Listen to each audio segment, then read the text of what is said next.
Okay, just a little update on Rose. If you'll notice, she... I got too many things in the way, but she's holding her head up herself. She wasn't doing that the other day. I wasn't sure if she was sick or not. You know, she was breathing out of her mouth, and there can be bubbles in the saliva, I'm told.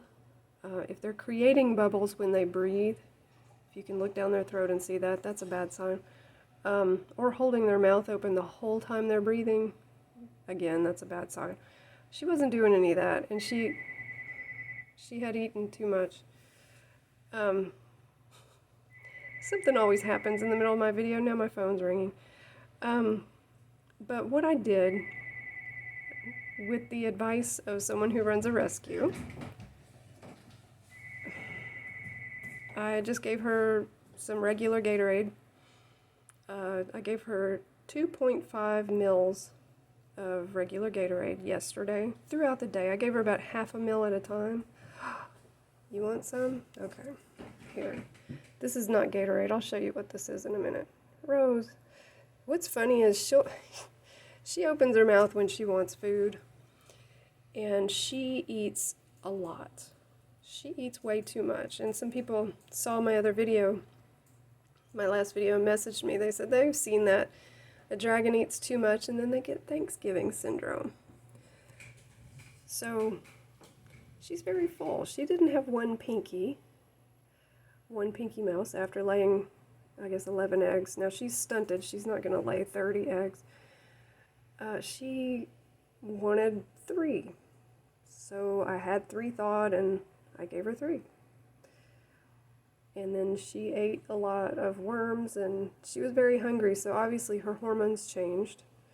So she was able to eat. You know, most of the time they don't eat that day, they rest, but she was doing okay, so I gave her some. But then she started the mouth breathing and all that good stuff. So we've all eaten too much. We know how that feels. And since she is stunted, the first year of her life, I guess she only had crickets. That's it. You can't do that. You gotta feed them a little bit of everything. You know, she's about half the size of a normal dragon, and I don't know which of her organs are smaller or larger, but she seems to have a big stomach, so she's a little bit piggy when she eats. I uploaded a video of her pooping, so she does that just fine and is quite a bit at a time. So her digestive system is probably a little oversized for the size of her body. So what I'm going to have to do, instead of what I do for Murray, I'm not going to leave a lot of food in her tank because she eats too much. I'm going to do probably 2 times a day I'll put some food in her tank, you know, to leave in there for her. But even today she's asking for food. I gave her a bath this morning and she did not poo. That's where she'll usually go. So I actually put her flat on the little blanket, and she has made her way up there, so she's got some more energy. And a little while ago I did this, just a little cup and the plastic dropper that I got out of some B vitamin stuff, and I sprinkled in calcium powder. It's got D in it as well. I'm still giving her plenty of D. That may not always be the case, but I'm getting guidance on that. So I sprinkled enough in there where it kind of looks like watery milk. So it's water and lots of calcium and D.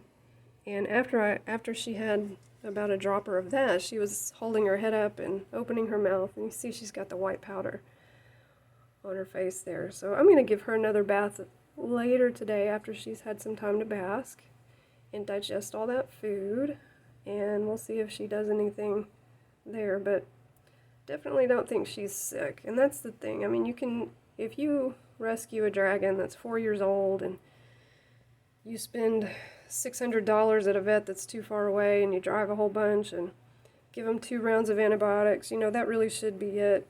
The dragon could be, or any reptile, it could just be a sickly reptile that got a bad start, you know, and you give it a chance. But if you keep taking them to the vet, I mean, you can, but they might just be a sickly animal and they might not live that long. So that's why I said you got to have a balance, you know, within reason.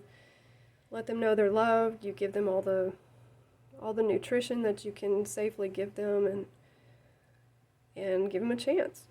You know, not every baby out of a clutch of eggs is going to grow into a reptile that lives 20 years. You know, that's not always in the cards for them.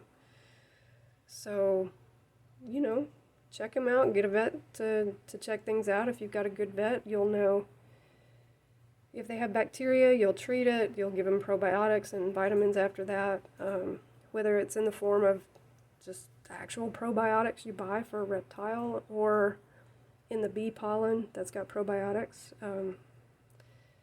Give them good lighting, good temperatures, tell them you love them, hold them, give them some entertainment during the day, and that's what you do. But I wanted to know what it was like to have a female. And I got a stunted dragon that was not super healthy, and she's got a personality bigger than me, and I hope she lives a long time. But right now I don't think she's sick with anything. I think she's just, her little body's worn out again. So I'll keep up with this calcium mixture today, give her a bath tonight, and I'm sure she'll be fine. So thank you for watching. Thank you for the comments. I try to answer all the comments. Give this video a like and subscribe if you want, and hopefully more of my videos will get noticed. And take care, everybody. Until next time.